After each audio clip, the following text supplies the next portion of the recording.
Turma, estou retornando aqui, beleza? Tivemos um probleminha técnico, essas coisas acontecem. O celular desligou de repente sozinho, ele se reinicializou sozinho, tá?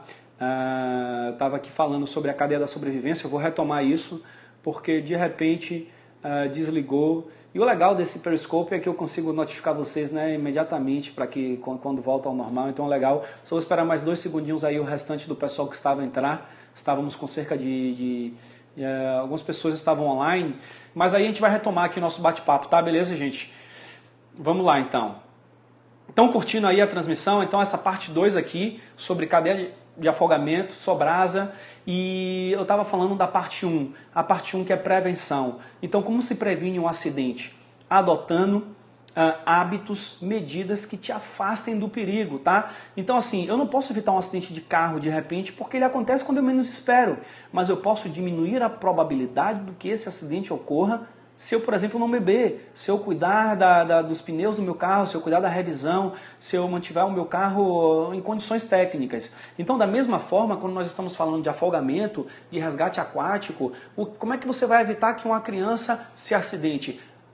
Implementando hábitos na sua vida que afastem, respeitando as medidas de segurança. Então, voltando aqui para a nossa cadeia da sobrevivência, é o nosso primeiro elo, tá?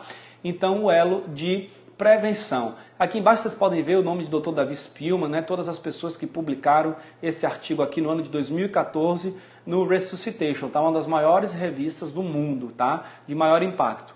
Gente, depois nós entramos na segunda parte da cadeia aqui, que é a parte amarela. E aí nós temos o segundo elo. E qual é o elo? Bom, tem alguém que está se afogando.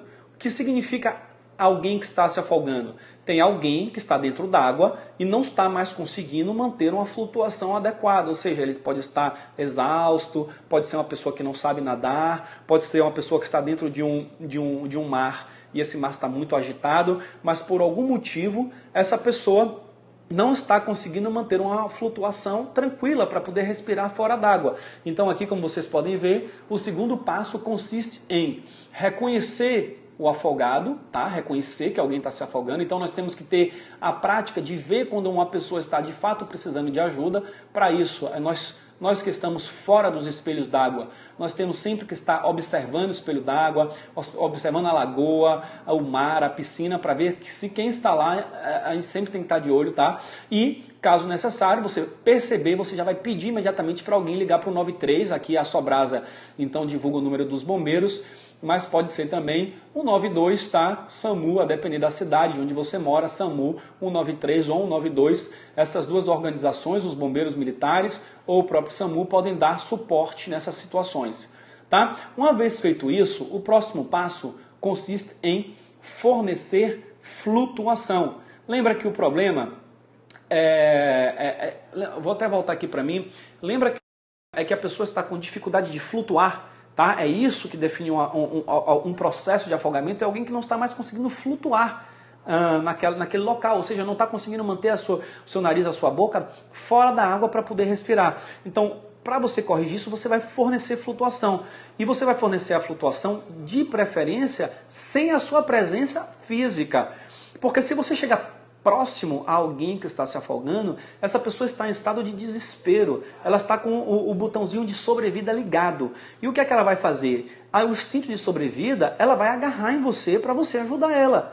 Mas quando essa pessoa agarrar em você, você pode não conseguir se sustentar fora d'água, você e ela. Então nós temos que evitar a submersão. Você vai evitar de afundar com essa pessoa. Bom, se por acaso isso acontecer, vai que você mergulhou porque você não pensou 2 vezes, alguém, um parente conhecido, você chegou, essa pessoa te agarrou e você está se afogando junto dela. O que é que você tem que fazer para se sair dessa? Você se deixa afundar. Afunda, vai para debaixo d'água, porque lá ela vai te soltar.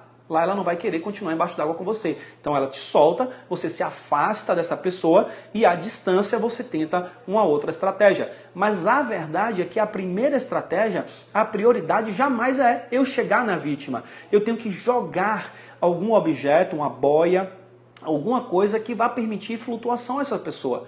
De preferência, algum objeto que esteja preso a uma corda. Então eu jogo o objeto, a boia, ele está preso a uma corda, eu sinalizo para a pessoa se agarrar na boia e aí eu vou puxando, eu vou rebocando essa pessoa.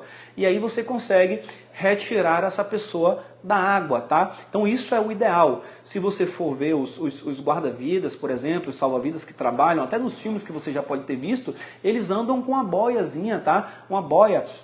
Quem surfa, por exemplo, a prancha é um salva-vidas. Então quando um surfista vai ajudar outro surfista, ele vai oferecer a sua prancha para que ele possa segurar e assim não afundar. Ele não vai buscar, em primeiro lugar, segurar na mão da pessoa diretamente, porque isso é um risco, tá? Isso aí é algo que é reservado para profissionais extremamente capacitados, treinados, com condicionamento físico para poder fazer isso. Porque o que acontece é que às vezes nós temos a intenção de ajudar, mas o que pode acontecer é que você não tem condições, você tem um limite, tá? Até vale a pena, eu estou aqui no curso de coaching ontológico, vale até a pena a gente falar sobre limites e limitações.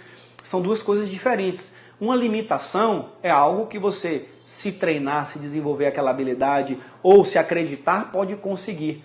Mas outras coisas, nós não temos condições de conseguir, tá? Então eu tenho um limite, por exemplo, eu não vou conseguir nadar Salvador, Itaparica, aqui para quem conhece, atravessar uma baía de 11 quilômetros nadando, porque eu não tenho preparo para isso. Para mim isso é um limite nesse momento. Isso pode se tornar uma limitação se eu treinar, me preparar fisicamente para atravessar, mas que eu não for pelo medo. Aí pode ser uma limitação, se eu vencer esse medo, enfim. Então tem essa diferença entre limites e limitações e nós temos que saber quais são nossos limites na hora de ajudar alguém, tá? Para que a gente não se torne uma segunda vítima. Lembrando que a segurança do socorrista, a segurança do salva-vidas está sempre em primeiro lugar, tá? Isso aí é importantíssimo, tá, gente? Sempre em primeiro lugar, beleza? Então vamos ver aqui o quarto elo dessa cadeia. E agora, uma vez que eu forneci a flutuação, o que é que eu vou fazer? Eu vou remover a pessoa da água, tá? Então, se eu estou, por exemplo, num barco e eu forneci uma boia e eu posso pegar essa pessoa pela mão e puxar, ótimo. O ideal é ter uma corda para primeiro aproximar essa pessoa. Quem é um salva-vida, um guarda-vidas, quem é um atleta que sabe nadar muito bem e tem condições de ir retirar alguém da água, vai. Mas, gente, uma coisa que é muito importante é o seguinte, você não tem que... Por exemplo, imagine você está na praia, tá? Eu, por exemplo, eu corro na praia todos os dias de manhã, tá? Eu acordo todos os dias, 6 horas da manhã, para poder correr na praia. Eu tenho a sorte de morar bem na frente da praia e, beleza, quem está aqui é o Nelson. Beleza, Nelson? Você pode dar até o feedback aqui, se eu estiver falando alguma besteira, tá? Estamos juntos aqui para aprender. Legal ter você conosco. Então assim, gente, eu corro todos os dias de manhã. É meu ritual que me prepara para um dia de grandes resultados. Eu faço isso todos os dias. E eu corro.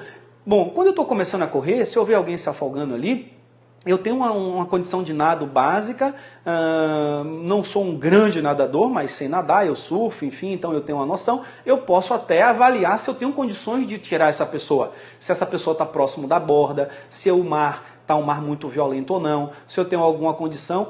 Agora, uma avaliação minha é quando eu estou começando a correr. A outra avaliação é quando eu estou voltando depois de 40 minutos, que eu já corri na areia, eu estou muito cansado. Então, aí eu tenho uma limitação maior, eu tenho uma condição menor de poder atuar em certas distâncias, em certos mares. Então, eu tenho que avaliar isso e eu não tenho que me sentir culpado se eu não tiver condições de entrar. Você tem que ter em mente que em algumas situações você pode ver alguém se afogando e você infelizmente vai ter que deixar essa pessoa lá. O máximo que você vai poder fazer é ligar para o SAMU, ligar para o bombeiro, tentar procurar alguma coisa no seu ambiente ali que possa fornecer essa flutuação, mas se você não se sentir preparado para mergulhar com segurança e retirar essa pessoa, você não é alguém que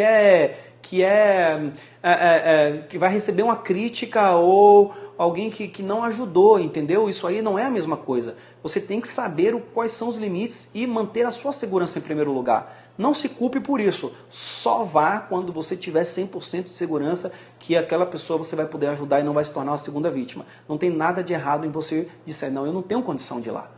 Acontece, tá certo? Temos que ter isso em em mente, beleza?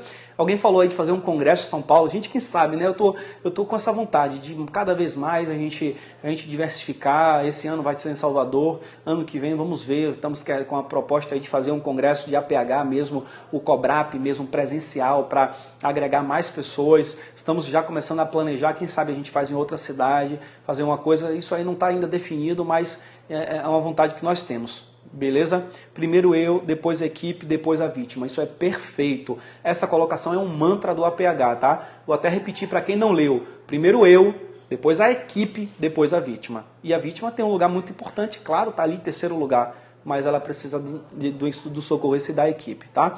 Então, voltando aqui para o terceiro elo da cadeia, gente, olha só, terceiro elo da cadeia, mostrando que remova o paciente se for seguro para você.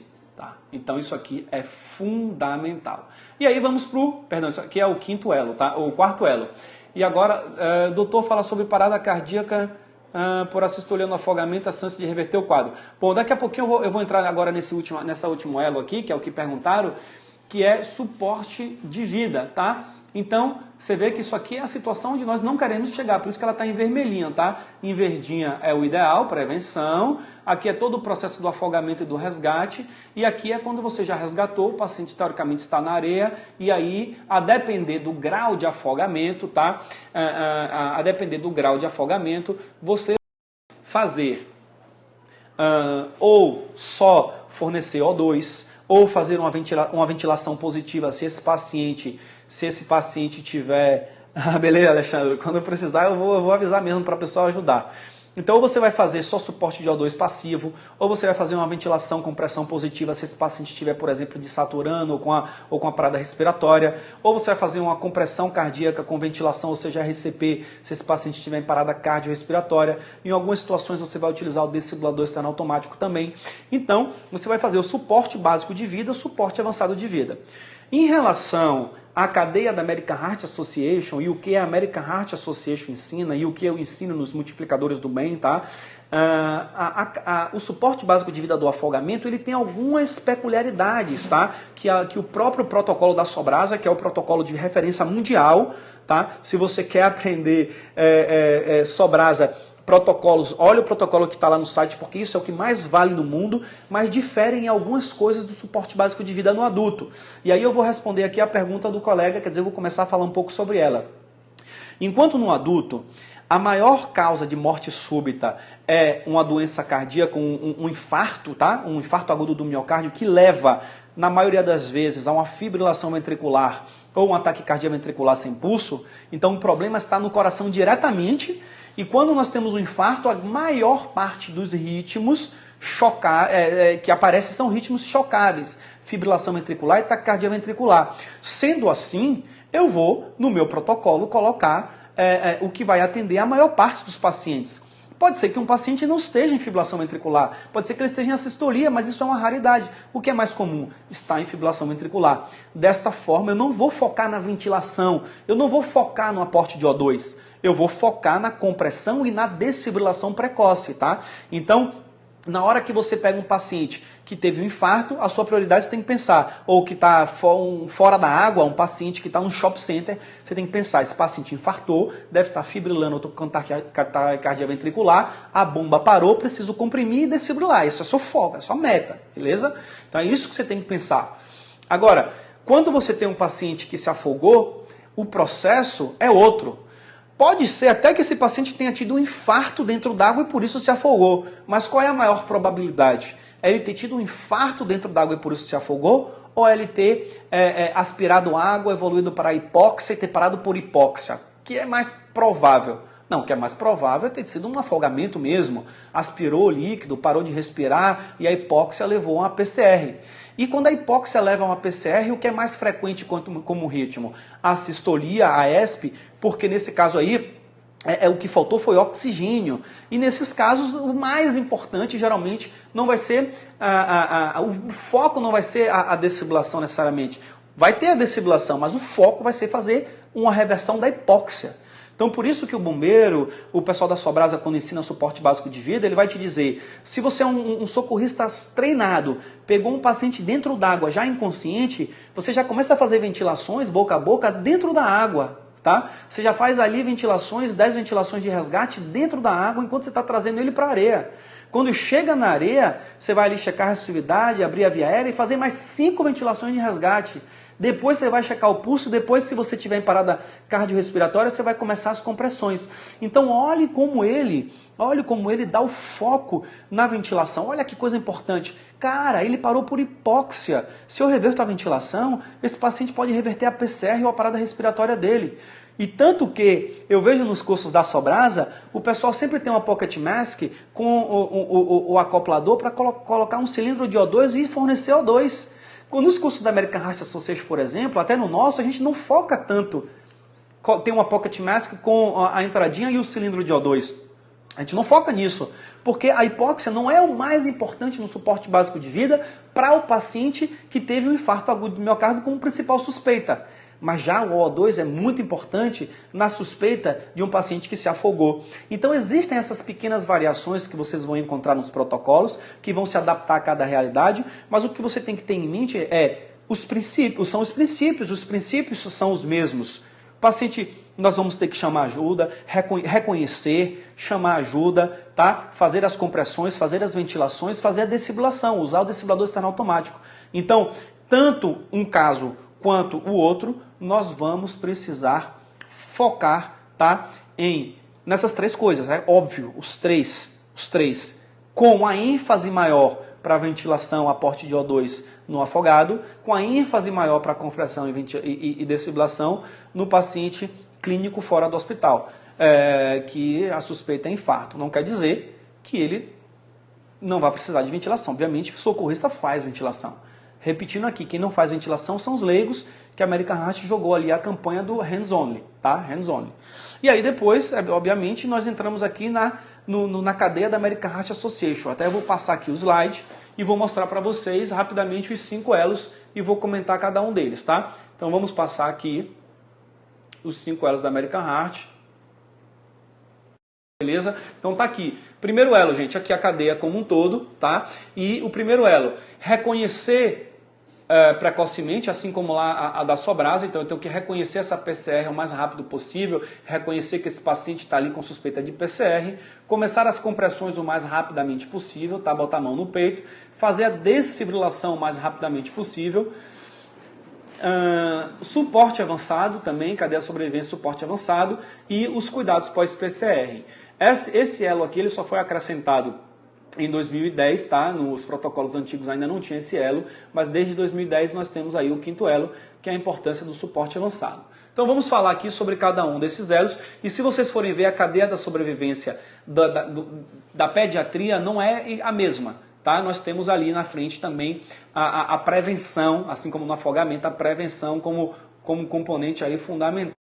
Então vamos aqui rapidamente falar sobre essa cadeia, tá, gente?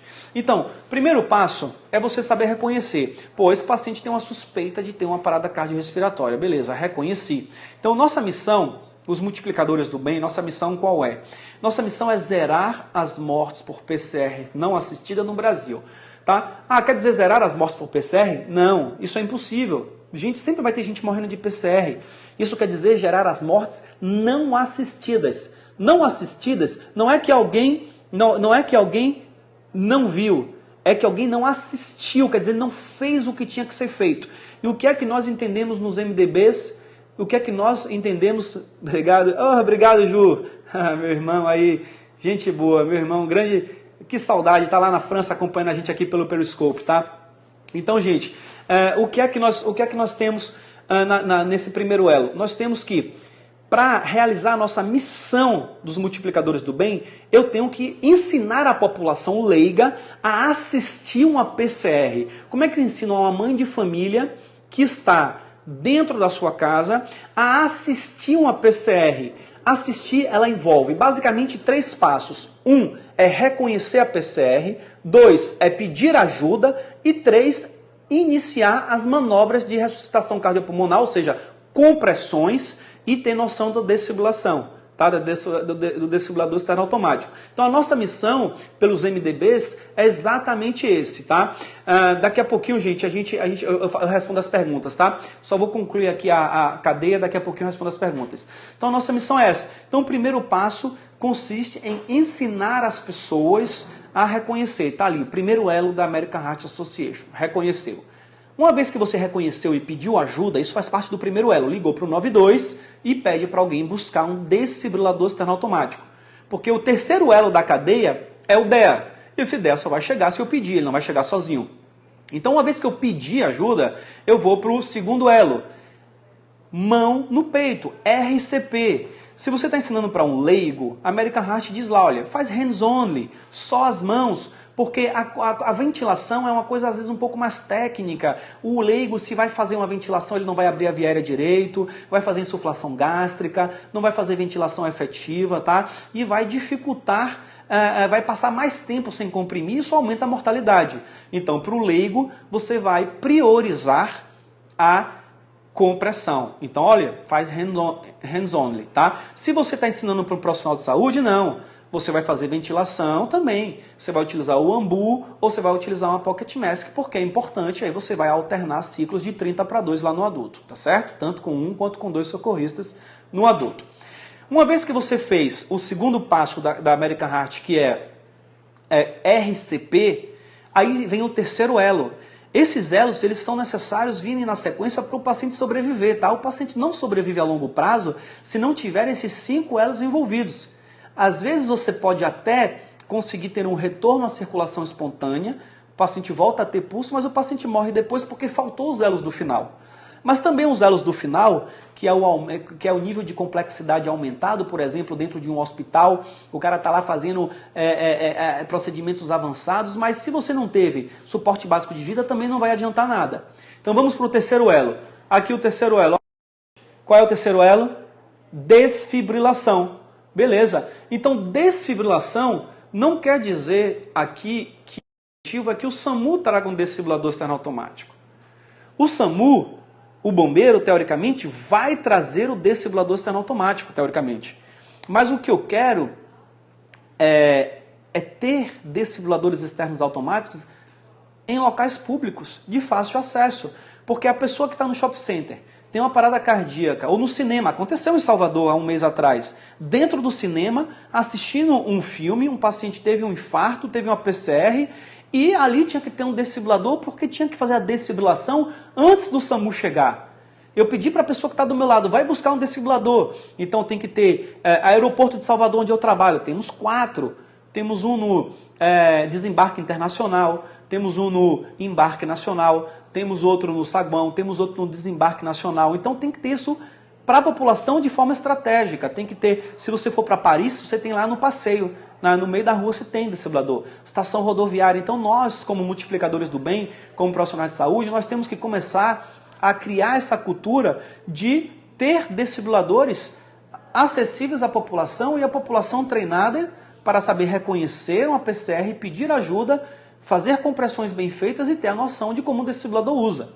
O desfibrilador ele é autoexplicativo, ele fala, mas é importante ter uma noção prévia até para diminuir a ansiedade e a pessoa ter condições maiores de poder utilizá-lo, né? Às vezes na frente do desconhecido, mesmo quando é muito simples, a gente se trava, porque a gente não sabe, não tem noção, tá tudo explicadinho ali, mas eu não sei, eu nunca ouvi falar, então você nem vai procurar saber como é. Quando você fala só uma palavrinha numa palestra, isso já destrava a mente do leigo e ele fala, não, esse aparelho eu sou capaz de usar. Já que é só isso, beleza. E isso resulta em mais vidas salvas ou não. Então, beleza, gente? Terceiro passo, nós temos que descentralizar. Levar conhecimento e desfibriladores para diversos locais de nossas cidades, de nossos interiores, enfim. Tá? Essa é a nossa missão dos MDBs. Vamos para o quarto passo, quarto elo, suporte avançado. Lembra? O suporte avançado, seja bombeiro, com médico, seja SAMU, só vai chegar se eu pedir ajuda no primeiro elo.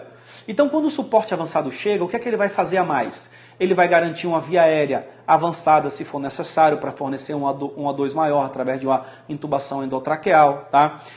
O suporte avançado ele vai fazer drogas, então ele vai poder pegar um acesso fazer adrenalina quando necessário, fazer amiodarona quando necessário, tá? Fazer uma droga vasoativa se necessário, se esse paciente não está conseguindo manter um APA. Então, fazer um eletrocardiograma para identificar se a causa foi realmente um infarto, se esse paciente vai precisar de um trombolítico, se esse paciente vai precisar de uma angioplastia primária. E depois, fazer o transporte desse paciente para uma unidade hospitalar, onde vai acontecer o quinto elo, que são os cuidados pós-PCR. Então, quais são os cuidados pós-PCR? Existe uma coisa ainda muito polêmica, muito discutida. Por sinal, um dia eu sonho juntar Davi Spillman para fazer uma mesa redonda com o professor Luiz Cláudio Correia. Espero que vocês conheçam os dois. Davi Spillman, já falei aqui no início, que é o ícone em salvamento aquático, e Dr. Luiz Cláudio Correia, que eu me tornei amigo também através de uma ousadia muito parecida com a de Davi Spillman. Léo tá aqui rindo. É o ícone em medicina baseada em evidências. Só que a medicina baseada em evidências traz, através dos estudos maiores, ensaios clínicos randomizados, não mostra benefício de hipotermia, por exemplo. Só que o Dr. Davi Spillman, ele defende muito a hipotermia como sendo algo benéfico no cuidado pós-PCR. Então, hoje, alguns protocolos falam de fazer hipotermia nos pacientes, outros protocolos ainda não demonstram essa evidência como sendo suficiente. Então, é uma discussão que existe hoje na comunidade científica para procurar saber, hipotermia tem que ser feita ou não? Se tiver que ser feita, qual é a temperatura que eu tenho que usar? Em que tipo de paciente eu vou usar? Então, todos esses cuidados pós-PCRs, angioplastia, cuidado de UTI, isso tudo faz parte da cadeia da sobrevivência do paciente vítima de afogamento, do paciente vítima de parada cardiorrespiratória, onde nós, multiplicadores do bem do nível básico, começamos lá e nós somos peça fundamental desse processo. Eu quero que você entenda que um arranha-céu de 200 andares em Dubai, ele só fica ali em pé porque tem uma fundação sólida, uma fundação muito, muito boa. Então nós somos a fundação desse projeto, nós somos a fundação dessas vidas que serão salvas no futuro. Quando você tiver uma criancinha que simplesmente deixa de morrer, de se engasgar, porque um multiplicador foi lá e disseminou uma informação para uma mãe e para um pai, isso é um projeto que move a gente. Isso eu acho que é algo que a gente tem que realmente investir, e muita gente já está fazendo isso, tá? Eu quero deixar isso claro. American Heart Association já faz isso, RT já faz isso, REST já faz isso, Cruz Vermelha já faz isso, tantos instrutores independentes já fazem isso, tá? SAMUs já fazem isso, bombeiros mirins, SAMUs nas escolas, professores, nós já temos uma legião gigantesca de pessoas que estão fazendo isso. E nós somos mais uma mão nessa corrente do bem, nessa rede do bem, para contribuir com esse projeto de multiplicar o bem para mais pessoas, cada vez mais pessoas. Tá joia, gente? Então, basicamente, quero saber quem é que está aqui online conosco. Bota aí um ok, joga um coraçãozinho. Nós fizemos aqui um bate-papo sobre... Então, tá aqui o Alexandre, tá acompanhando. Clica na tela, me mostra aí os coraçõezinhos. Fizemos aqui um bate-papo sobre cadeia do afogamento, tá? Cadeia do afogamento da Sobrasa. Professor Davi Spillman, obrigado pelos coraçõezinhos aí. Tô vendo que a galera tá presente, tá? Julian tá aí ainda, meu irmão? Você tá aí ainda? Você tem que fazer... Eu estou convidando o Dr. Julian Clemão, deixa eu ver se ele está aí. Ele foi... Antes de falar o que eu vou falar, preciso saber se ele está aí primeiro, deixa eu ver. Ju, se manifeste. Rescue, Felipe, show, Léo, valeu, Felipe. Muito obrigado, meu irmão. Julian, não sei se ele saiu, mas Julian ele já fez uma palestra no primeiro congresso, eu estou querendo que ele faça a palestra no segundo congresso, tá? Também de trauma. Não sei se ele está aí, só que ele está lá apertado, cheio de trabalho. No primeiro eu tive que ir na França para gravar entrevista com ele. E nesse segundo aí eu estou querendo ver se eu gravo uma entrevista pelo Skype, se a gente dá um jeito de tê-lo também no nosso congresso. Ok, gente? Esse foi legal para vocês curtiram? Compartilha, tá, gente? Convida mais pessoas, compartilha esses vídeos. Eu estou buscando uma... Obrigado, acompanhamento aqui do Paraná, o Van... Valeu, cara. Eu tô aqui procurando alguma maneira com o Léo, aqui, meu parceiro, da gente conseguir fazer a captura desses vídeos. Se alguém souber como é que eu instalo um aplicativo no meu iPhone para fazer a captura do vídeo e botar no YouTube, manda para mim lá no suporte do IBRAP. Me dá essa dica, porque eu... suporte@ibrap.com.br. Eu sei que muitos multiplicadores ainda não estão no Periscope. Eu queria poder gravar esse vídeo, disponibilizar por e-mail, disponibilizar no YouTube, porque aqui no Periscope ele só fica disponível por 24 horas, tá? Então eu queria muita gente está me pedindo. Eu acho que isso aqui é conhecimento, né, gente? conhecimento gratuito, vale a pena a gente disseminar isso aqui, tá? Vale a pena mesmo. Rescue vai aguardando início da turma, do nível 2, já segunda-feira, tá, cara? Segunda-feira, nós começamos aí, temos nossa aula inaugural, o Felipe está perguntando aqui, dizendo que está aguardando. Agora, a segunda-feira é amanhã, né, por sinal, amanhã, diga, Léo. Para os alunos, já tem módulo 0 e 1 disponível na plataforma. Beleza, então o Léo está informando aqui que para quem já se inscreveu, já recebeu os dados de acesso, já tem o módulo 0 e o módulo 1 disponíveis na plataforma, mas a nossa aula inaugural, que vai ser um hangout ao vivo e vai ser aberto ao público, vai ser amanhã, a que horas, Léo? 20 horas. 20 horas, amanhã 20 horas, nós temos esse hangout, gente. Aí esse hangout vai ser lá na plataforma mesmo, vocês têm que entrar pelo computador ou pelo... Vocês já podem entrar, inclusive deixar, já tem um link da página, vocês já podem deixar os comentários, as dúvidas que eu vou responder ao vivo lá. Quais são? aulaibrap.com.br/aula-inaugural. Pronto. Então, gente, entram lá no www.ibrap.com.br, vocês já sabem, .com.br/aula-inaugural. Já está lá a aula, a página onde vai ser transmitido o hangout, o webinar. Você já pode deixar seu comentário lá, sua dúvida, que eu vou responder ao vivo. Vai ser uma aula amanhã sobre a importância do SBV na sociedade. Vou mostrar alguns estudos, vou mostrar o meu estudo, que foi minha monografia, tá, de faculdade, que o Dr. Ivan Paiva hoje vai ser a tese de mestrado dele. Tá? Vai ser amanhã às 20 horas. Divulguem para o máximo de gente aí, porque vai ser... e vou falar dos 4 ritmos de PCR. A aula inaugural a gente vai deixar aberta ao público, tá? Ainda não fiz a inscrição, dá tempo. Essa aula é uma aula aberta ao público. Se você não recebeu o e-mail, fique ligado, porque tem e-mail que vai para o spam, tem gente que não recebe. Fique ligado na fanpage do IBRAP, você bota lá, Instituto Brasileiro de APH, a gente vai botar o link. Você fica ligado que vai ser às 20 horas. Entra antes, porque eu começo no horário. Se você não chegar no horário, aí você perde o início, tá? Algumas pessoas botaram aqui alguns comentários, eu não consegui ver, tá? Então, gente, eu estou aqui no Instituto ProC, no curso de coach, aproveitando aqui para crescer, né, mais pessoalmente, profissionalmente, compartilhar. Por sinal, tem um monte de insights desses 3 dias que nós estamos passando para compartilhar com vocês. Vou fazer alguns periscopes, vou fazer algumas palestras, vou fazer alguns vídeos para compartilhar com vocês. Vocês podem acompanhar esses vídeos também aí pela minha fanpage pessoal, o Leonardo Clement, tá? Léo, esta aula sua passei no churrasco. Família inteira viu, que show, cara, que legal. Richard, muito bacana, velho. Quer dizer que a gente vê aqui que tem 30 pessoas, às vezes tem mais pessoas assistindo, né? Que bacana. Quais as chances? Olha só, chance de reverter uma PCR por assistolia, o protocolo de afogamento mudou para CAB, segura isso um pouquinho, não mudou, tá? Não mudou, continua ABC, afogamento continua ABC. Uma assistolia, a chance de você reverter, ela depende de várias coisas. Por exemplo, depende de qual foi a etiologia da assistolia. Primeira coisa, depende há quanto tempo esse paciente estava em assistolia para você iniciar as manobras. Quanto mais tempo, menor a chance. O paciente que está 10 minutos, 20 minutos em assistolia, praticamente 0% de chance. Paciente, às vezes, que está em uma lagoa, hipotermia, um paciente que é pego assim, às vezes tem até relatos de mais tempos, o paciente consegue ser reanimado. Mas a assistolia, de uma forma geral, as chances são baixas, tá? Tem um percentual baixo. Segunda-feira, na palestra, eu vou trazer para vocês alguns dados também em relação a isso aí. Mas nós temos, alguns estudos mostram em paciente inicialmente atendido 5%, 10%, 20%, depende muito.